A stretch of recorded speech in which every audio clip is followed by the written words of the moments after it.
الله من شرور أنفسنا ومن سيئات أعمالنا من يهده الله فلا مضل له ومن يضلل فلا هادي له وأشهد أن لا إله إلا الله وحده لا شريك له وأشهد أن محمدا عبده ورسوله أرسله بالهدى ودين الحق ليظهره على الدين كله ولو كره المشركون اللهم صل على محمد وعلى آل محمد كما صليت على إبراهيم وعلى آل إبراهيم اللهم بارك على محمد وعلى آل محمد كما باركت على إبراهيم وعلى آل إبراهيم إنك حميد مجيد أما بعد فإن خير الكلام كلام الله وخير الهدي هدي محمد صلى الله عليه وسلم وشر الأمور محدثاتها وكل محدثة بدعة وكل بدعة ضلالة وكل ضلالة في النار. أعوذ بالله من الشيطان الرجيم. بسم الله الرحمن الرحيم. يا أيها الذين آمنوا اتقوا الله حق تقاته ولا تموتن إلا وأنتم مسلمون. يا أيها الناس اتقوا ربكم الذي خلقكم من نفس واحدة وخلق منها زوجها وبث منهما رجالا كثيرا ونساء واتقوا الله الذي تساءلون به والأرحام إن الله كان عليكم رقيبا. يا أيها الذين آمنوا اتقوا الله وقولوا قولا سديدا يصلح لكم أعمالكم ويغفر لكم ذنوبكم ومن يطع الله ورسوله فقد فاز فوزا عظيما. وضرب الله مثلا قرية كانت آمنة مطمئنة يأتيها رزقها رغدا من كل مكان فكفرت بأنعم الله فأذاقها الله لباس الجوع والخوف بما كانوا يصنعون. പ്രിയമുള്ള വിശ്വാസികളും ജീവിതത്തിന്റെ എല്ലാ മേഖലകളിലും അല്ലാഹു സുബ്ഹാനഹു വ തആലയുടെ കൽപ്പനകളും നിർദ്ദേശങ്ങളും കഴിവിന്റെ പരമാവധി സൂക്ഷിച്ചും പാലിച്ചും തഖ്വയോടും കൂടി ജീവിക്കണമെന്ന് അതിന്റെ പ്രാധാന്യത്തോടും ഗൗരവത്തോടും കൂടി അവരെ ഉണർത്തുകയാണ്, വസിയത്ത് ചെയ്യുകയാണ്. അല്ലാഹു സുബ്ഹാനഹു വ തആല ഇഷ്ടപ്പെട്ട രൂപത്തിൽ ജീവിക്കുവാനും അല്ലാഹുവിന്റെ തൃപ്തി കരസ്ഥമാക്കിയ ലോകത്തോട് വിട പറയുവാനും അല്ലാഹു നമുക്ക് തൗഫീഖ് നൽകി അനുഗ്രഹിക്കുമാറാകട്ടെ. സൂറത്തുൻ നഹ്ലിലെ 112-ാമത്തെ വചനമാണ് ആമുഖമായി ഓതി കേൾപ്പിച്ചത്. ആ ആയത്തിൽ അല്ലാഹു സുബ്ഹാനഹു വ തആല ഒരു നല്ല നാടിനെ പരിചയപ്പെടുത്തുകയാണ്. ഉപമയായിട്ടല്ല, അങ്ങനെ യഥാർത്ഥത്തിൽ ഒരു നാട് തന്നെ ഉണ്ടായിരുന്നു എന്ന് ഖുർആൻ വിശദീകരിക്കുകയാണ്. വളറബല്ലാഹു മസലൻ ഖറിയത്തൻ, അല്ലാഹു നിങ്ങൾക്കൊരു നാടിനെ പരിചയപ്പെടുത്തുന്നു. ആ നാടിന്റെ പ്രത്യേകത കാനത്ത് ആമിനത്തൻ മുത്മഇന്നത്തൻ, ശാന്തിയും സമാധാനവും സ്വസ്ഥതയുമുള്ള നിർഭയത്വമുള്ള ഒരു നല്ല നാട്. ഒരു നല്ല നാട് എന്ന് പറയാൻ പറ്റിയ ഒന്നാമത്തെ യോഗ്യത, ആ നാട്ടിൽ ശാന്തിയും സമാധാനവും നിർഭയത്വവും ഉണ്ടാകണം. ഒന്നാമത്തത് അതാണ്. യർത്തിഹാ റിസ്ഖുഹാ റഗദ മിൻ കുല്ലി മക്കാൻ. രണ്ടാമത് ആ നാടിന്റെ സമ്പൽ സമൃദ്ധിയാണ്. ആ നാട്ടിലെ ജനങ്ങൾക്ക് ആവശ്യമായ മുഴുവൻ ഭക്ഷ്യ വിഭവങ്ങളും ആ നാട്ടിൽ തന്നെ ഉണ്ടെന്ന് മാത്രമല്ല, പുറം രാജ്യങ്ങളിൽ നിന്ന് ആ നാട്ടിലേക്ക് യഥേഷ്ടം വരികയും ചെയ്യും. അപ്പൊ രണ്ടാമത് ആ നാടിന്റെ വിഭവ സമൃദ്ധിയാണ്. അത് ആ നാട്ടിൽ തന്നെ ഉത്പാദിപ്പിക്കേണ്ടത് മാത്രമല്ല, ആ നാട്ടിലേക്ക് ആവശ്യമായ പുറത്തു നിന്നുകൂടി ആ നാട്ടിലേക്ക് വരികയാണ്. അപ്പൊ ആ ഒരു നാട് അങ്ങനെ എല്ലാ നിലക്കും ഐശ്വര്യപൂർണമായ അനുഗ്രഹീത നാടായി മാറി. അല്ലാഹു പറയാ ഫകഫറത് ബിഅൻഉമില്ലാഹ്. കുറെ കാലം കഴിഞ്ഞപ്പോൾ ആളുകൾ ഈ നാടിന്റെ അനുഗ്രഹവും ഒക്കെ ആളുകൾ വിസ്മരിച്ച് നന്ദി കെട്ടവരായി നന്ദികേടിൽ ജീവിക്കാൻ തുടങ്ങിയപ്പോൾ അല്ലാഹു സുബ്ഹാനഹു വ തആല അവർക്ക് എന്തെല്ലാം അനുഗ്രഹമാണോ കൊടുത്തത് അവ രണ്ടിനെയും അല്ലാഹു പിൻവലിച്ചിട്ട് പകരമായി അവരെ ആസ്വദിപ്പിച്ചു അൽ ജൂഅ് വൽ ഖൗഫ്, പട്ടിണിയും ഭയവും എന്നാണ്. അപ്പൊ ഭക്ഷ്യക്ഷാമം നേരിട്ടാൽ പിന്നെ ബാക്കിയാകെ പട്ടിണിയാണ്. നിർഭയത്ത് പോയി കഴിഞ്ഞാൽ പിന്നെ ബാക്കിയാകെ ഭയം ഉള്ള ഒരു അന്തരീക്ഷമായിരിക്കും. ബിമാ കാനൂ യസ്നഊൻ, അങ്ങനെ ആ നാടായി മാറിയത് അവരുടെ പ്രവർത്തനത്തിന്റെ ഫലമായിട്ടാണ്. ഇത് നമ്മൾ ഏറെ ഗൗരവത്തോടുകൂടി ചിന്തിക്കേണ്ട ഒരു സംഗതിയാണ്. എന്താണ് ഒരു നാട്, ഒരു രാജ്യം എന്നൊക്കെ പറയുമ്പോൾ ആ നാട്ടിൽ നമുക്കുണ്ടാകേണ്ട ഒന്നാമത്തെ ഒരു സൗകര്യം എന്ന് പറഞ്ഞാൽ ശാന്തിയും സമാധാനം സ്വസ്ഥതയും നിർഭയത്വമൊക്കെ ഉണ്ടാകണം. അതിന് വില മനസ്സിലാക്കണം. അതില്ലാത്ത ഒരു രാജ്യത്തും അത് നഷ്ടപ്പെട്ട രാജ്യത്തും ചെല്ലുമ്പോഴും അവരോട് സംസാരിക്കുമ്പോഴാണ് ഇതിന്റെ മഹത്വവും നമുക്ക് പ്രാധാന്യം മനസ്സിലാക്കാം. പിന്നെ അവിടെ തന്നെ ആ നാട്ടിന് ആവശ്യമായ മുഴുവൻ കാര്യങ്ങൾ അവിടെ തന്നെ ഉണ്ടാക്കിയെടുക്കാൻ നാട്ടുകാർ ശ്രമിക്കണം. പുറം രാജ്യങ്ങളിൽ നിന്ന് വരാനുള്ള സൗകര്യം കൊടുക്കും. ഇതൊക്കെ ജനങ്ങൾ കുറെ കാലം കഴിയുമ്പോൾ ഈ സൗകര്യങ്ങളൊക്കെ മതിമറന്ന് ജീവിക്കാൻ തുടങ്ങി. അപ്പൊ നമ്മളെ സംബന്ധിച്ച് നമ്മുടെ ഇന്ത്യ രാജ്യത്ത് ഇന്ത്യക്ക് നാളെ സ്വതന്ത്ര ഇന്ത്യയുടെ 59 വയസ്സ് പൂർത്തിയാവുകയാണ്, 79 വയസ്സ് പൂർത്തിയാവുകയാണ്. അപ്പോൾ ഈ സ്വാതന്ത്ര്യത്തിന്റെ മഹത്വവും നമ്മൾ ഈ മതേതരത്വം ജനാധിപത്യം എന്നൊക്കെ പറയുമ്പോൾ നമ്മൾ അത് എത്രത്തോളം അനിവാര്യമായിരുന്നു എന്ന് ഈ അടുത്ത കുറച്ചു കാലങ്ങളാണ് അറിയാൻ തുടങ്ങിയത്. അതിനു മുമ്പ് ഈ സ്വാതന്ത്ര്യത്തിന്റെയും മതേതരത്വത്തിന്റെയും എല്ലാ നിലക്കുമുള്ള സൗകര്യങ്ങൾ ആവോളം യഥേഷ്ടം ആസ്വദിച്ചും അനുഭവിച്ചും ജീവിച്ചു കൊണ്ടിരുന്ന നമ്മൾ പിന്നീടാണ് ഇതൊക്കെ പതുക്കെ പതുക്കെ നഷ്ടപ്പെടാൻ തുടങ്ങുന്നു എന്ന് തുടങ്ങുമ്പോഴാണ് എത്ര വലുതായിരുന്നു ഈ സ്വാതന്ത്ര്യമൊക്കെ, ഈ മതേതരത്വം എന്നൊക്കെ പറയുമ്പോൾ എത്ര മഹത്തരമുള്ള ഒരു ആശയമായിരുന്നു എന്നും ഒരു ബഹുമത ബഹുസ്വര രാജ്യത്തിന്റെ സൗകര്യം എന്ന് പറഞ്ഞാൽ എത്ര പ്രാധാന്യം ഉണ്ടെപ്പോഴാണ് നമ്മൾ അറിയാൻ തുടങ്ങിയത്. നല്ല പറഞ്ഞത് അങ്ങനെ അതൊക്കെ മറന്ന് ജീവിക്കാൻ തുടങ്ങിയപ്പോൾ പിന്നെ നാട്ടിലേക്ക് ഭയമുള്ള നിർഭയത നഷ്ടപ്പെട്ട നാടായി മാറി എന്നർത്ഥം. അപ്പോൾ ഇത് നമ്മൾ എന്തു മനസ്സിലാക്കേണ്ട ഒരു സംഗതിയാണ്. നമ്മൾ സാധാരണ കേൾക്കുന്ന 2 പദങ്ങളാണ്. ഒന്ന് ദേശീയതയും ദേശസ്നേഹം എന്നുള്ളത്. അത് പുതിയ പദപ്രയോഗങ്ങൾ മലയാളത്തിലുള്ള ആലങ്കാരിക പദങ്ങളൊന്നുമല്ല. ദേശീയത എന്ന് പറയുന്നതും ഒരു ദേശസ്നേഹം എന്ന് പറയുന്നതും അത് ആരെങ്കിലൊക്കെ അങ്ങനെ ഉത്പാദിപ്പിക്കുന്ന അന്ധമായ ഒരു സ്നേഹപ്രകടനത്തിനല്ല ഈ ദേശീയത എന്ന് പറയുന്നത്. അല്ലെങ്കിൽ വൈകാരികമായി അവതരിപ്പിക്കുന്ന ഒരു വികാര പ്രകടനവും എന്നല്ല ദേശീയതയും ദേശസ്നേഹം എന്നുള്ളത്.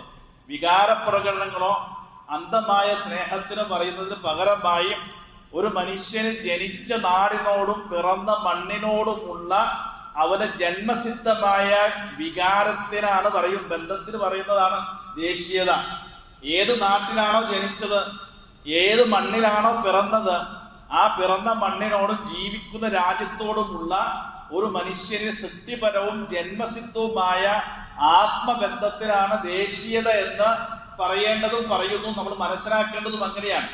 ഇത് ഞാൻ ഇങ്ങനെ പറയാൻ കാരണം റസൂലുള്ളാഹി സ്വല്ലല്ലാഹു അലൈഹി വസല്ലമയുടെ ഒരുപാട് വചനങ്ങൾ, പ്രവാചകന്മാരുടെ ചരിത്രങ്ങളൊക്കെ വിശദീകരിക്കുമ്പോൾ സാധാരണ നമ്മൾ കേട്ട ഒരു പദം ഹുബ്ബുൽ വത്തനി മിനൽ ഈമാൻ, ഒരു സ്വന്തം രാജ്യത്തെ, അത് മാതൃരാജ്യമാകാം, ജീവിക്കുന്ന ആ രാജ്യത്തോടുള്ള സ്നേഹം ഈമാനിൽ പെട്ടതാന്നൊക്കെ പറയുന്നുണ്ട്. അങ്ങനെ ഒരു വാചകം നബി സല്ലല്ലാഹു അലൈഹി വസല്ലമയിലേക്ക് ചേർത്തി പറയാൻ പാടില്ല. ആ നബി പറഞ്ഞിട്ടില്ല. ആശയം ശരിയാണ്. നബി അങ്ങനെ പറഞ്ഞിട്ടില്ലാത്ത കാലത്തോളം നമുക്ക് അങ്ങനെ നബി പറഞ്ഞു എന്ന് പറയാൻ പാടില്ല. പക്ഷെ ഒരു വിശ്വാസിയുടെ അവന്റെ വിശ്വാസത്തിന്റെയും അവന്റെ മതത്തിന്റെയും ഭാഗം കൂടിയാണ് ജനിച്ച നാടിനോടും ജീവിക്കുന്ന നാടിനോടുമുള്ള സ്നേഹം എന്ന് പറയാനാണ് ഞാനിത് പറഞ്ഞതർത്ഥം. ഇപ്പൊ ലോകത്ത് എനിക്ക് തോന്നുന്നു ഇന്ത്യയിൽ മുസ്ലിങ്ങളെ സംബന്ധിച്ചിടത്തോളം അവരുടെ പൗരത്വം മാത്രം തെളിയിച്ചാൽ പോരാ. ഇന്നത്തെ സാഹചര്യത്തില് ഈ രാജ്യത്തോട് ദേശക്കൂറ് വരെ തെളിയിക്കേണ്ട ഒരു ഗതിയുള്ളവര് മുസ്ലിങ്ങളാണ്. പൗരത്വം മാത്രം തെളിയിച്ചാൽ പോരല്ലോ. ഇപ്പൊ നേരെ ഞങ്ങൾ ഈ രാജ്യത്തെ ദേശക്കൂറുള്ളവരാണെന്നും ദേശസ്നേഹികളാണെന്നും തെളിയിക്കേണ്ട, ബോധ്യപ്പെടുത്തേണ്ട, രേഖകൾ സമർപ്പിക്കേണ്ട ഒരു ദയനീയമായ സാഹചര്യത്തിലൂടെയാണ് പോകുന്നത്. എന്നാലും അൽഹംദുലില്ലാഹ് അല്പസ്വല്പം ആശങ്കകളൊക്കെ ഉണ്ടെങ്കിലും ശരി, മറ്റ് ഇതര രാജ്യങ്ങളൊക്കെ അപേക്ഷിച്ച് നമ്മൾ അൽഹംദുലില്ലാഹ് വല്ല ഹൈറിലാണ് എന്ന് നമ്മൾ തിരിച്ചറിയേണ്ടതാണ്. ഞാൻ പറയുന്നത് ഈ ജന്മസിദ്ധമാണെന്ന് പറഞ്ഞല്ലോ. ഖുർആൻ എത്ര ഭംഗിയായിട്ട് പറഞ്ഞിട്ടുണ്ടെന്നറിയോ? സൂറത്തുൽ ആറാഫില് ഈ ബനു ഇസ്രായേലെ പരിചയപ്പെടുത്തുന്ന രംഗത്ത് അവരോട് അല്ലാഹു സുബ്ഹാനഹു വ തആല രണ്ട് കാര്യങ്ങൾ കൽപ്പിച്ചു. വലൗ അന്നാ കതബന അലൈഹിം അൻ യഖ്തുലു അൻഫുസകും അഖ്രിജു മിൻ ദിയാരിക്കും, നിങ്ങളുടെ ജീവൻ സ്വന്തം ജീവൻ തന്നെ നിങ്ങൾ സമർപ്പിക്കണം, അല്ലെങ്കിൽ ഈ നിങ്ങൾ നാട് വിട്ടുപോകണം എന്ന് അവരോട് പറഞ്ഞപ്പോൾ മാ ഫഅലുഹു ഇല്ലാ ഖലീൽ, അധികം ആളുകൾ ചെയ്തില്ല എന്ന് പറഞ്ഞു. അപ്പൊ അത് തമ്മിൽ എന്താ ബന്ധം ചോദിച്ചാൽ, സ്വന്തം ജീവൻ ഒരു മനുഷ്യന് നഷ്ടപ്പെടുന്നത് എത്ര വലുതാണോ അത്രയും അതേ പ്രാധാന്യമുണ്ട് സ്വന്തം നാട് വിട്ടു പിരിയുക എന്നുള്ളത്. അതുകൊണ്ട് ഖുർആൻ അങ്ങനെ പറഞ്ഞത്. അപ്പൊ സ്വന്തം ജീവൻ സമർപ്പിക്കാൻ ഒരാൾക്ക് നിന്റെ ജീവൻ തരാൻ പറഞ്ഞാൽ നമുക്ക് എത്ര പ്രയാസമുണ്ടാകും, അതേ പ്രയാസമാണ് സ്വന്തം നാട് വിട്ടു പിരിയാനുള്ള പ്രയാസം എന്നാണ് ഖുർആൻ പരിചയപ്പെടുത്തുന്നത്. ഇപ്പൊ ഇസ്ലാമിലെ പല ശിക്ഷാവിധികളെ പരിചയപ്പെടുത്തിയിട്ടുണ്ടല്ലോ. അത് പല ശിക്ഷാവിധികളില് ചില വിധികൾക്ക് ഒരു നിയമം പറഞ്ഞത് എന്താണെന്നറിയാമോ? അവരെ ഒരു അച്ചടക്ക നടപടിയായിട്ട് പറഞ്ഞത് അവരെ ഇത്ര നാളത്തേക്ക് നാട് കടത്തണം എന്നുള്ളതാണ്. എന്തിനാ നാട് കടത്തൽ ഒരു ശിക്ഷാവിധിയായി സ്വീകരിച്ചെന്നറിയാമോ? നാട് കടത്തൽ അത് വലിയ ശിക്ഷയായതുകൊണ്ടാണ്. ഒരു മനുഷ്യന് സ്വന്തം നാട്ടിൽ നിന്ന് മാറി താമസിക്കേണ്ടി വരിക എന്ന് പറഞ്ഞാൽ അത് വലിയ പ്രയാസമാണ്. അതുകൊണ്ടാണ് അതൊരു അച്ചടക്ക നടപടിയായി ഒരു ശിക്ഷാവിധിയുടെ ഭാഗമായിട്ട് ഇസ്ലാം തന്നെ തെരഞ്ഞെടുത്തതെന്നർത്ഥം. റസൂലുള്ളാഹി സ്വല്ലല്ലാഹു അലൈഹി വസല്ലമയുടെ ചരിത്രം നോക്കിയാലും പ്രവാചകന്മാരെ സംബന്ധിച്ചിടത്തോളം എല്ലാ പ്രവാചകന്മാരുടെ ഒരു ദൗർബല്യം ആയിരുന്നു സ്വന്തം നാടിനോടുള്ള സ്നേഹം എന്നാണ്. ഇത് എന്താണ് മതപരമായി പഠിപ്പിക്കപ്പെട്ട സംഗതി ആയതുകൊണ്ടാണ് നമ്മൾ പറയുന്നത്. പ്രവാചകന്മാരുടെ വലിയ ദൗർബല്യമായിരുന്നു സ്വന്തം നാടിനുള്ള സ്നേഹം എന്നാണ്. അത് എങ്ങനെ അവർ മനസ്സിലാക്കും? ശത്രുക്കൾ പലപ്പോഴായി പ്രവാചകന്മാരെ ഭീഷണിപ്പെട്ട സംഗതി എന്താണെന്നറിയോ? നിങ്ങളെ ഞങ്ങളെ കൊല്ലും എന്നൊക്കെ പറയുന്നതൊപ്പം വല്ലദീന കഫറൂ ലി റുസുലിഹിം, പ്രവാചകന്മാരോട് അവർ പറഞ്ഞു നിങ്ങൾ ഞങ്ങൾ അങ്ങനെ ചെയ്യും ഇങ്ങനെ ചെയ്യും എന്ന് പറഞ്ഞ കൂട്ടത് പറഞ്ഞ ഒന്നാ നുഖ്രിജന്നകും മിൻ അർദിനാ, ഈ നാട്ടിൽ നിന്ന് ഞങ്ങളെ പുറത്താക്കുക. അപ്പൊ അതെന്താണ്? പ്രവാചകന്മാർക്ക് സഹിക്കാൻ പറ്റുന്നതിലപ്പുറമാണ് സ്വന്തം ജന്മനാട് വിട്ടേണ്ടി പോകേണ്ടി വരുന്ന ഒരു ഗതി പ്രവാചകന്മാർക്ക് പോലും ഉൾക്കൊള്ളാൻ കഴിയില്ല എന്നതുകൊണ്ടാണല്ലോ അങ്ങനെ ഒരു ദൗർബല്യം മനസ്സിലാക്കിയിട്ട് പ്രവാചകന്മാരെ പോലെ ഇവർ ഭീഷണിപ്പെടുത്തിയത് ശത്രുക്കള്. പിന്നെ അത് അത്ഭുതം എന്താണെന്ന് വെച്ചാല് ഒരൊറ്റ പ്രവാചകനും പരിചയപ്പെടുത്തിയ പ്രവാചകന്മാർ ജനിച്ച നാട്ടിൽ അന്തി ഉറങ്ങാൻ കഴിഞ്ഞിട്ടില്ല എന്നുള്ളതാണ് ഇസ്ലാം പരിചയപ്പെടുത്തുന്ന പ്രവാചകന്മാരുടെ ഒരു ചരിത്രം എന്ന് നമ്മൾ തിരിച്ചറിയേണ്ടതാണ്. റസൂലുള്ളാഹി സ്വല്ലല്ലാഹു അലൈഹി വസല്ലമയുടെ ചരിത്രം നോക്കിയാൽ നബിക്ക് ഏറെ വൈകാരികമായി ബന്ധമുള്ള ഒരു നാടാണ് മക്ക ബന്ധം. അത് എല്ലാ നിലക്കും, ജന്മനാടെന്ന നിലയിലും അല്ലാത്ത നിലയിലും തന്റെ ഇബ്രാഹിം നബിയുടെ അലൈഹി സ്വലാത്തു വസ്സലാമിന്റെ പ്രാർത്ഥനയ്ക്ക് ഫലം കിട്ടിയ ഒരു മണ്ണാണല്ലോ അത്.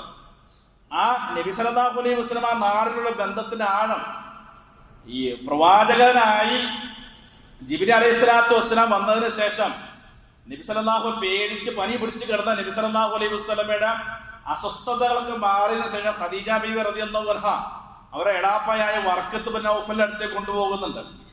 വർക്കത്ത് ബിൻ ഔഫൽ ഒരു ക്രിസ്ത്യാനിയായ പണ്ഡിതനാണ്. അദ്ദേഹത്തിന്റെ അടുത്ത് ചെന്ന് പരിചയപ്പെടുത്തിയപ്പോൾ പറഞ്ഞു, മുഹമ്മദ് നീ ഭയപ്പെടേണ്ടതില്ല, നിന്റെ അടുക്കൽ വന്നത് പണ്ട് മൂസാ നബിയുടെ അടുക്കൽ വന്ന നാമൂസ് ജിബ്രീലാണ്. അപ്പൊ നീയും പ്രവാചകനാകാൻ പോകുന്നു, തെരഞ്ഞെടുക്കപ്പെട്ടിരിക്കുന്നു എന്നാണ് അതിന്റെ അർത്ഥം. അതുകൊണ്ട് അവിടെ നിർത്തിയിരുന്നുവെങ്കിൽ നബിക്ക് സമാധാനം ഉണ്ടായിരുന്നു. ഈ വർക്കത്ത് ഒരു കാര്യം കൂടി പറഞ്ഞു, മുഹമ്മദ് നിന്നെ ഈ ജനത പുറത്താക്കുന്ന സമയത്ത് ഞാൻ ജീവിച്ചിരിക്കുന്നുണ്ടെങ്കിൽ ഞാൻ നിന്നെ സഹായിക്കാം എന്നാണ്. നിന്നെ ഈ ജനത പുറത്താക്കുമ്പോൾ ഞാൻ ഉണ്ടെങ്കിൽ ഞാൻ നിന്നെ സഹായിക്കാന്ന് പറഞ്ഞു. അപ്പൊ നബിക്ക് അത് ഉൾക്കൊള്ളാൻ പറ്റില്ല. നബി അവ മുഖ്രിജഹും, ഈ മക്കാരെ എന്നെ പുറത്താക്കുന്നു. അപ്പൊ വർക്കത്ത് എന്താണ് സംശയം? നിനക്ക് മുമ്പ് വന്ന മുഴുവൻ പ്രവാചകന്മാരെയും ആ നാട്ടിലെ ആളുകൾ പുറത്താക്കിയിട്ടുണ്ട്, നിന്നെ പുറത്താക്കുന്നു. അപ്പൊ നബിക്ക് അങ്ങനെ പുറത്താക്കുമോ എന്ന ആ സംശയം തോന്നാൻ കാരണം എന്താണെന്നറിയോ? ആ നാട്ടിലെ ജനങ്ങൾ ഓമനിച്ച് വിളിച്ച പേരാണ് അല്ലമീൻ. ആ നബിയുടെ മാതാപിതാക്കളുടെ പേരല്ലല്ലോ. നബിയോടുള്ള സ്നേഹത്തിന്റെ പേരിൽ ആ നാട്ടുകാർ മക്കാര് വിളിച്ച പേര് അല്ലമീൻ. അല്ലമീൻ എന്നെ വിളിച്ചവർ എന്നെ പുറത്താക്കുമെന്ന് നബിക്ക് ഭയമുണ്ടായിരുന്നു. അപ്പൊ നബിക്കത് ഉൾക്കൊള്ളാൻ പറ്റിയില്ല എന്നർത്ഥം. അവസാനം മക്ക വിടേണ്ടി വരുന്ന രംഗമുണ്ട്. അള്ളാഹുവിന്റെ നിർദ്ദേശപ്രകാരം നബി സല്ലല്ലാഹു അലൈഹി വസല്ലം മക്ക വിടുകയാണ്. അങ്ങനെ മക്കയുടെ അതിർത്തി ആ ബൗണ്ടറി കിടക്കുന്ന സമയത്ത് മക്കയോട് തിരിഞ്ഞു പറഞ്ഞ വളരെ അത് വൈകാരികമായ ഹൃദയസ്പർശിയായ ഒരെണ്ണം. ലൗലാ ഖൗമിക അഖ്റജൂനി മാ സക്കൻതു മിൻ ഗൈരി. അല്ലയോ പ്രിയപ്പെട്ട മക്ക നഗരമേ, നിന്റെ ജനത എന്നെ പുറത്താക്കിയില്ലായിരുന്നുവെങ്കിൽ ഞാൻ മറ്റൊരു നാട് അഭയം തേടുമായിരുന്നില്ല കേട്ടോന്നാ. അപ്പൊ നബിക്ക് അപ്പോഴും പോകാൻ പ്രയാസം, കാരണം നാട് വിട്ടു പോകാന്നുള്ളത് വലിയ പ്രയാസ. മദീനത്ത് ചെല്ലുമ്പോഴും നബിയുടെ മനസ്സിൽ, സഹാബത്തിന്റെ മനസ്സിൽ മക്ക ഒരു വികാരമായി നിലകൊണ്ടിരുന്നതാണ്. ഇത് ഞാൻ സൂചിപ്പിച്ചത്, ഏതൊരു മനുഷ്യന്റെയും ജന്മസിദ്ധമായി, സൃഷ്ടിപരമായി, പ്രകൃതിപരമായി ഉൾക്കൊണ്ടുള്ള ഒരു വികാരമാണ്, സ്നേഹമാണ് സ്വന്തം നാടിനോടും പിറന്ന മണ്ണിനോടും സ്നേഹം. അത് പറഞ്ഞു പഠിപ്പിക്കേണ്ടതോ രേഖകൾ കൊണ്ട് തെളിയിക്കപ്പെടേണ്ട സംഗതി ഒന്നും അല്ല എന്ന് പറയാനാണ്. അപ്പൊ ഇസ്ലാം അങ്ങനെയാണ് പഠിപ്പിക്കുന്നത് എന്ന് മനസ്സിലാക്കാൻ വേണ്ടിയിട്ടാണ്. മാത്രമല്ല, ഇതിപ്പോ ജനിച്ച നാടിനെ കുറിച്ച് മാത്രമല്ലോ, ജീവിക്കുന്ന മദീന എന്ന് പറഞ്ഞ നബി സല്ലല്ലാഹു അലൈഹി വസല്ലം ജനിച്ച നാടല്ലല്ലോ. നബി സല്ലല്ലാഹു അലൈഹി വസല്ലമക്ക് അഭയം കൊടുത്ത നബി ജീവിച്ച നാട് കൂടിയാണ്. റസൂലുള്ളാഹി സ്വല്ലല്ലാഹു അലൈഹി വസല്ലം അവിടെ ചെന്നപ്പോൾ മദീനക്ക്, ആ നാടിന് വേണ്ടി പ്രാർത്ഥിക്കണം. അല്ലാഹുമ്മ ഹബ്ബിബ് ഇലൈനൽ മദീന കഹുബ്ബി നബി മക്കത വശദ്ദ. ഞങ്ങൾക്ക് മക്കയോട് എത്ര സ്നേഹമാണുള്ളത്, അതുപോലെ അതിനേക്കാൾ കുറച്ചുകൂടി സ്നേഹം മദീനയോട് ആകാൻ ഞങ്ങളുടെ മനസ്സുകളെ പാകപ്പെടുത്തണമെന്നാണ്. എന്ന് പറഞ്ഞാൽ മക്കയോട് ഭയങ്കര സ്നേഹമാണ്, അതുപോലെ മദീനയോട് ഞങ്ങൾക്ക് സ്നേഹമുണ്ടാകാൻ ഞങ്ങളുടെ മനസ്സുകളെ പാകപ്പെടുത്തണമെന്ന് റസൂലുള്ളാഹി സ്വല്ലല്ലാഹു അലൈഹി വസല്ലമ പ്രാർത്ഥിച്ചത്. അത് ജീവിക്കുന്ന നാടിനോടുള്ള സ്നേഹത്തിന്റെ ഭാഗം. റസൂലുള്ളാഹി സ്വല്ലല്ലാഹു അലൈഹി വസല്ലമയുടെ ഒരു ചര്യ പറയുന്നുണ്ട്. നബി ഒരു യാത്രയ്ക്ക് വേണ്ടി മദീനത്തുനിന്ന് പോയി തിരിച്ചു വരുമ്പോഴേക്കും ആ മദീനയുടെ ആ വീടുകളും ബൗണ്ടറിയുടെ കാണുമ്പോഴേക്കും നബിക്ക് എന്തെന്നില്ലാത്തൊരു ആവേശം കയറുന്ന. അപ്പൊ നബി എന്ത് ചെയ്യും? ഒട്ടകത്ത് അതിവേഗം എന്ത് ചെയ്യും? തെളിയിക്കും. വേഗം മദീനക്ക് എത്താൻ വെമ്പൽ കൊള്ളും നബി. അപ്പോ ഈ ഹദീസ് ഉദ്ധരിച്ച ഇമാം ഇബ്നു ഹജർ അസ്കലാനി എന്താ പറഞ്ഞോ? ഒരു ജീവിക്കുന്ന നാടിനോടുള്ള സ്നേഹം പ്രകടിപ്പിക്കുന്നതിന് തെളിവാണ് നബി സല്ലല്ലാഹു അലൈഹി വസല്ലം ഈ ചെയ്തത്.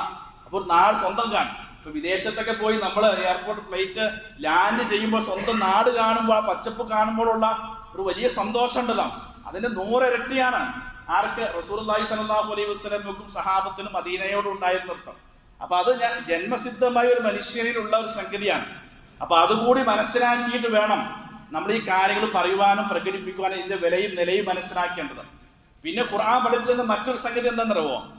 ഒരു നാട്ടിന്റെ ശാന്തിയും സമാധാനവും സ്വസ്ഥതയൊക്കെ അവിടെയുള്ള മനുഷ്യരുടെ ധാർമ്മിക ജീവിതവുമായി ബന്ധപ്പെട്ട് നിൽക്കുന്നതാണ്. നാട് മാത്രം നന്നായാൽ പോരാ, നാട് എല്ലാ നിലക്കും ഭൗതികമായി പുരോഗമിച്ചുകൊണ്ട് മാത്രമായില്ല, മറിച്ച് ആ നാട്ടിൽ അധിവസിക്കുന്ന ജനങ്ങളുടെ ധാർമ്മിക നിലവാരം കൂടി ഒരു നാടിന്റെ നിലനിൽപ്പിന് ബാധകമാണ്. ഖുർആൻ പറയുന്നുണ്ട് എന്താ?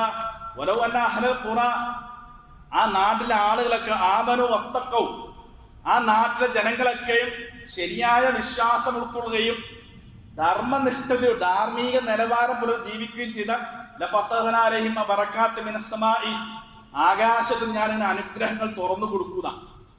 അപ്പോ ഒരു നാടിന്റെ, നമ്മുടെ നാടിന്റെ ഈ പറഞ്ഞ നിലയിലുള്ള സ്വാതന്ത്ര്യവും ഈ പറഞ്ഞ സമാധാനവും നിർഭയത്വവും ഒക്കെ നിലനിൽക്കുന്നതിന് നമ്മുടെയൊക്കെ ധാർമ്മിക ജീവിതവുമായി ബന്ധമുണ്ട് എന്ന് പറയാനാണ്.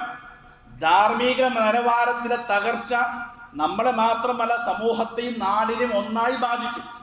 അങ്ങനെയാണല്ലോ പല നാടിൽ അല്ല കീഴ്മേൽ മറിച്ചതും ആ നാടിന്റെ ഏതെങ്കിലും നാടിൻ്റെതായ ഒരു പോരായ്മ കൊണ്ടാണോ? അല്ലല്ലോ. ആ നാട് അങ്ങനെയാണ് കുറെ നാളായിട്ട്. അപ്പൊ ആ നാടിന്റെ ഭൗതികമായ ഒരു മാറ്റത്തിന് വേണ്ടിയിട്ടല്ലല്ലോ കീഴ്മേൽ മറിച്ചത്. പിന്നെന്താ? ആ നാട്ടിലെ ജനങ്ങളുടെ ധാർമ്മിക നിലവാരം തകർന്നപ്പോഴാണ് ഒരു നാടിനെ തന്നെ കീഴ്മേൽ മറിക്കേണ്ടതാണ്. അപ്പൊ അത് വലിയ പ്രയാസമുള്ള സംഗതി ഒന്നല്ല. ഇന്നും ആ നാട് ഒരു ഉദാഹരണമായി നിലനിൽക്കുകയാണ്. അപ്പൊ അത് വലിയ പ്രയാസമുള്ള സംഗതിയല്ല എന്നർത്ഥം. അപ്പോൾ നാടിന്റെ നിലനിൽപ്പ് കൂടി നമ്മുടെയൊക്കെ ജീവിതവുമായി ബന്ധപ്പെട്ടുണ്ട് എന്ന് കൂടി നമ്മൾ മനസ്സിലാക്കണം. അധികാരവും ഭരണാധികാരികളും ഭരണ സംവിധാനങ്ങളും ഒക്കെയും നമ്മുടെ ജീവിതവും നമ്മുടെ പ്രവർത്തനവും നമ്മുടെ കർമ്മങ്ങളുമായി ബന്ധമുണ്ടെന്നുള്ളത് വേറെ വിഷയം. അപ്പൊ നമ്മൾക്കും കൂടി ഇതിൽ ബാധ്യതയുണ്ടെന്ന് നമ്മൾ തിരിച്ചറിയേണ്ടതാണ്. ഇപ്പോ ഇന്ത്യ രാജ്യത്തെ സംബന്ധിച്ച് നമ്മൾ ഒരു സ്വതന്ത്ര വായു ശ്വസിക്കാൻ തുടങ്ങിയിട്ട് 79 കൊല്ലമാവുകയാണ്. ഈ സ്വാതന്ത്ര്യം എന്നൊക്കെ പറയുമ്പോൾ അത് മനുഷ്യന്റെ ജന്മസിദ്ധമായി കിട്ടുന്ന ഒരു അവകാശമാണ് സ്വാതന്ത്ര്യം. ഒരാൾക്ക് തടയാൻ കഴിയില്ല. അങ്ങനെ തടയേണ്ടി വരുന്ന സാഹചര്യത്തിലാണ് അത് വീണ്ടെടുക്കാൻ വേണ്ടി പോരാടിയത്. മറ്റ് രാജ്യങ്ങളെ സംബന്ധിച്ചിടത്തോളം പല രാജ്യങ്ങളും എങ്ങനെ സ്വതന്ത്രമായി ചിന്തിച്ചാൽ ചരിത്രം നോക്കിയാൽ പല രാജ്യങ്ങളും ഏതെങ്കിലും ഒരു നേതാവിന്റെ കീഴിൽ അണിനിരന്നിട്ടാണ് ആ രാജ്യം സ്വതന്ത്രം. അങ്ങനെയാണ് പല രാജ്യങ്ങൾക്കും അങ്ങനെ ഒരാളെ ഒരു വീരപുരുഷനായി അവതരിപ്പിക്കേണ്ടി വന്നത്. ഇന്ത്യ രാജ്യത്തിന്റെ സ്വാതന്ത്ര്യം നേരെ മറിച്ചാണ്. ഇന്ത്യ രാജ്യത്തിന് രാഷ്ട്രപിതാവ് ഉണ്ടെന്നതോടൊപ്പം തന്നെയും നമ്മൾ നയിച്ച സ്വാതന്ത്ര്യ സമരം ജനങ്ങൾ ഒന്നായി നയിച്ചതാണ്. ജനങ്ങൾ ഒന്നായി നയിച്ച സ്വാതന്ത്ര്യ സമരമാണ് ഇന്ത്യൻ സ്വാതന്ത്ര്യ സമരം. അതുകൊണ്ടാണ് ഇതിൽ എല്ലാ വിഭാഗം ജനങ്ങളും മുസ്ലിങ്ങൾ എത്ര കണ്ട് പങ്കാളിയായിട്ടുണ്ടോ അത്ര കണ്ട് ഇവിടെയുള്ള മുഴുവൻ മനുഷ്യരും പങ്കാളിയായി ജീവൻ ത്യജിച്ചും സഹിച്ചും കൊടുത്തു നേടിയെടുത്തതാണ് നമ്മുടെ ഈ സ്വാതന്ത്ര്യ നൃത്തം. ആരെങ്കിലും ഔദാര്യമായി വച്ചു നീട്ടിയതോ എരന്നു വാങ്ങിയതോ അല്ലെങ്കിൽ നമ്മൾ കീഴടങ്ങി വാങ്ങിയതൊന്നുമല്ല. ശരിക്കും നമ്മൾ നേടിയെടുത്ത ഈ സ്വാതന്ത്ര്യമുണ്ടല്ലോ, അതിൻ്റെ നഷ്ടപ്പെടാതിരിക്കാൻ അതിൻ്റെ മഹത്വം കാത്തു സൂക്ഷിച്ചുകൊണ്ട് മുസ്ലിങ്ങൾ എന്ന നിലയിൽ നമ്മളും കൂടി പ്രവർത്തിക്കണം എന്നാണ് ഞാൻ സൂചിപ്പിച്ചതിൻ്റെ അർത്ഥം. ഇപ്പൊ ഇതൊക്കെ പറയുമ്പോൾ ഞാൻ പറഞ്ഞല്ലോ, നമ്മൾ പല നിലയ്ക്കും ചില ഒരു ചോദ്യമുനയിൽ മുൾമുനയിൽ നിർത്തുക. മുസ്ലിങ്ങളെ സംബന്ധിച്ചിടത്തോളം ആ പേര് പോലും കേൾക്കുമ്പോൾ ചില ആളുകൾക്ക് അസ്വസ്ഥതകളാണ്. ഒരു വലിയ ആശ്വാസം എന്താണെന്നറിയോ, അത് എത്ര കാലം നിലനിൽക്കുമെന്ന് അറിയില്ല. നമ്മുടെ രാജ്യത്തിന്റെ ഒറ്റിക്കൊടുക്കുന്ന വിഷയത്തിൽ അല്ലെങ്കിൽ രാജ്യത്തിന്റെ ഏതെങ്കിലും ഒരു പ്രധാനപ്പെട്ട കാര്യം ശത്രുക്കൾക്ക് പകർന്നു കൊടുക്കുന്നതിൽ ഇന്ന് വരെ ഒരു മുസ്ലിം നാമധാരി പങ്കാളിയായിട്ടില്ല എന്നൊരു ആശ്വാസം നിലനിൽക്കുന്നുണ്ട്. രാജ്യത്ത് ഒറ്റിക്കൊടുത്ത പേരിൽ രാഷ്ട്രപിതാവിനെ ആലോചിച്ചത്, ലോകത്ത് അങ്ങനെ രാജ്യമില്ല. ഒരു സ്വതന്ത്രം കിട്ടിയിട്ട് ആ സ്വാതന്ത്ര്യ രാജ്യത്തിന്റെ ഒരു വർഷം പൂർത്തിയാകുന്നതിന് മുമ്പ് തന്നെ ആ ഒരു രാഷ്ട്രപിതാവിനെ നഷ്ടപ്പെട്ട ഏക രാജ്യം ഇന്ത്യ രാജ്യമാണ്. ഒരു വർഷം പോലും തികയാൻ പറ്റിയില്ല. അപ്പൊ അങ്ങനത്തെ ഒരു വലിയ പ്രാധാന്യമൊക്കെ ഇതിലുണ്ട്. അപ്പൊ നമ്മൾ തിരിച്ചറിയേണ്ട സംഗതി, മുസ്ലിം എന്ന നിലയിൽ നമുക്ക് ചില ബാധ്യതകളൊക്കെ ഉണ്ട്. നമ്മെ സംബന്ധിച്ചിടത്തോളം ഒരു മുസ്ലിം എന്ന നിലയിൽ ഒരു മുസ്ലിം ഇസ്ലാമിക രാജ്യത്താകട്ടെ ഇസ്ലാമികമല്ലാത്ത രാജ്യത്താകട്ടെ നമുക്ക് നിർവഹിക്കാനുള്ള ഡ്യൂട്ടി എന്താ? ഒന്ന്, അള്ളാഹുവിന്റെ റസൂലിന്റെയും കൽപ്പനകൾ അനുസരിച്ച് പരമാവധി ശരിയായ മുസ്ലിമായി ജീവിക്കാൻ ശ്രമിക്കാം. ഒന്നതാണ്. രണ്ടാമത്തതോ, ഈ പറഞ്ഞ നമ്മുടെ ആദർശം ഇവിടെയുള്ള സൗകര്യങ്ങളും നിയമ സംവിധാനങ്ങളും ഉപയോഗപ്പെടുത്തി ഇത് പ്രബോധനം ചെയ്യുക. അതാണല്ലോ ചെയ്തത്. അത് അൽഹംദുലില്ലാഹ് ഈ നാടിൽ ഇപ്പോൾ നിലനിൽക്കുന്നുണ്ട്. ഒരു മുസ്ലിമായി ജീവിക്കാൻ നമുക്ക് കഴിയും. ഈ ദീൻ പ്രബോധനം ചെയ്യാൻ ഒരു അല്പതല്പം തടസ്സങ്ങളൊക്കെ ഉണ്ടെങ്കിലും ശരി, ഇതുവരെയും നമുക്ക് നമ്മുടെ ഭരണഘടന എന്ന അതിമഹത്വരമായ സംവിധാനത്തിന്റെ കീഴിൽ നമുക്കിത് പ്രബോധനം ചെയ്യാനുള്ള സാഹചര്യങ്ങളൊക്കെ ഇവിടെ ഉണ്ട്. ഇത് നിർവഹിക്കേണ്ടതാണ് നമ്മളൊക്കെ എന്നർത്ഥം. അതിൽ കൂടുതലൊന്നും നമുക്ക് എന്ത് ചെയ്യേണ്ടതില്ല, ഒരു രാജ്യത്ത് കൂടുതൽ പ്രതീക്ഷിക്കേണ്ടതില്ല എന്നുള്ളതാണ്. അപ്പൊ ആ നിലക്ക് ഈ രാജ്യത്തോട് ഒരു മുസ്ലിം രാജ്യത്തിന് പ്രാർത്ഥിക്കുക കൂടി വേണം. ഇബ്രാഹിം നബി അലൈഹി സ്വലാത്തു വസ്സലാം മക്ക രാജ്യത്തിന് വേണ്ടി പ്രാർത്ഥിച്ചല്ലോ. അത് മക്കയായതുകൊണ്ടാണ് പ്രാർത്ഥിച്ചത് എന്നതിനാണ് മുൻഗണന, ശരിയാണ്. പക്ഷെ അങ്ങനെ ഒരു സ്വന്തം നാടിന് വേണ്ടി പ്രാർത്ഥിക്കാം എന്നുകൂടി അത് തെളിവാണല്ലോ. റബ്ബി ഹാദാ ബലദൻ ആമിന, അള്ളാഹു ഈ നാടിന് നിർഭയത്വമുള്ള നാടാക്കാം. ആ പ്രാർത്ഥനയുടെ സൂക്ഷ്മതകൾക്ക് ഒരു നാടിന് ആദ്യം എന്താ വേണ്ടത്? നിർഭയത്വമാണ്. രണ്ടാമതാണ് പറഞ്ഞു വർസുഖ് അഹ്ലഹ, പിന്നെ നിങ്ങൾ ഇവിടെ രാജ്യങ്ങൾക്ക് നിങ്ങൾ സുഭിക്ഷത നൽകുന്നു. അപ്പൊ ജീവിത സുഭിക്ഷതയും സമ്പൽ സമൃദ്ധിയല്ല ആദ്യം വേണ്ടത് നിർഭയത്വമാണ്, സമാധാനമാണ്, സ്വാതന്ത്ര്യമാണ്. അതുകൊണ്ടാണ് പ്രവാചകൻ അങ്ങനെ പ്രാർത്ഥിച്ചതെന്നാണ്. അപ്പൊ ആദ്യം ലഭിക്കേണ്ടത്, പക്ഷെ ആദ്യം നഷ്ടപ്പെടുന്നതും അതാണ്. ഈ നിർഭയത്വമാണ് ആദ്യം നഷ്ടപ്പെടുക. അപ്പൊ അത് നഷ്ടപ്പെടാതിരിക്കുവാൻ ഒരു നാടിന് വേണ്ടി പ്രാർത്ഥിക്കേണ്ട ബാധ്യത നമുക്ക് എന്ത് തിരിച്ചറിയേണ്ടതാണ്. അതുകൊണ്ട് മുസ്ലിം എന്ന നിലയിൽ ഈ രാജ്യത്തോട് എപ്പോഴും സ്നേഹവും കൂറും ഉള്ളവരായി നാളിതുവരെ അങ്ങനെയാണ് തുടർന്നതും. അതിലൊരു കോട്ടവും നമുക്ക് സംഭവിക്കാൻ പാടില്ല. അതുകൊണ്ട് രാജ്യത്തിന്റെ പുരോഗതിക്കും രാജ്യത്തിന്റെ നന്മയ്ക്കും രാജ്യത്തിന്റെ വളർച്ചയ്ക്കും വേണ്ടി ഏതെല്ലാം മേഖലകളിൽ പങ്കാളികളാകുമോ അവിടെയൊക്കെ ഒരു മുസ്ലിം എന്ന നിലയിൽ മതപരമായി പങ്കാളികളാകാൻ നമ്മൾ ബാധ്യസ്ഥരാണ്. ഒന്നത്. രണ്ട്, രാജ്യത്തിലെ നിയമങ്ങളും നിർദ്ദേശങ്ങളും പാലിച്ച് ജീവിക്കാൻ നമ്മൾ ബാധ്യസ്ഥരാണ്. മൂന്നാമതായി, ഈ രാജ്യത്തിന്റെ സ്വാതന്ത്ര്യത്തിനോ പുരോഗതിക്കോ ഐക്യത്തിനോ കോട്ടം വരുത്തുന്ന ഒരു പ്രവർത്തനത്തിലോ ഒരു മുസ്ലിം പങ്കാളിയാകാനും പാടില്ല എന്നുള്ളതാണ്. അപ്പൊ ആ നിലക്ക് ഈ രാജ്യത്തിന്റെ സ്നേഹവും നിലനിർത്തുവാനൊക്കെ നമ്മളൊരു യഥാർത്ഥ മുസ്ലിമായി നമുക്ക് ജീവിക്കുന്ന ഒപ്പം തന്നെ നമുക്ക് രാജ്യത്തോടുള്ള ബാധ്യതകളെ കൃത്യമായി നിർവഹിക്കണം. ആ രൂപത്തിൽ ഒരു നല്ല നാളേക്ക് വേണ്ടി നമുക്ക് ആഗ്രഹിക്കാം, പ്രതീക്ഷിക്കാം, പ്രാർത്ഥിക്കാം. അല്ലാഹു സുബ്ഹാനഹു വ തആല എല്ലാവിധ തൗഫീഖും നൽകി അനുഗ്രഹിക്കുമാറാകട്ടെ.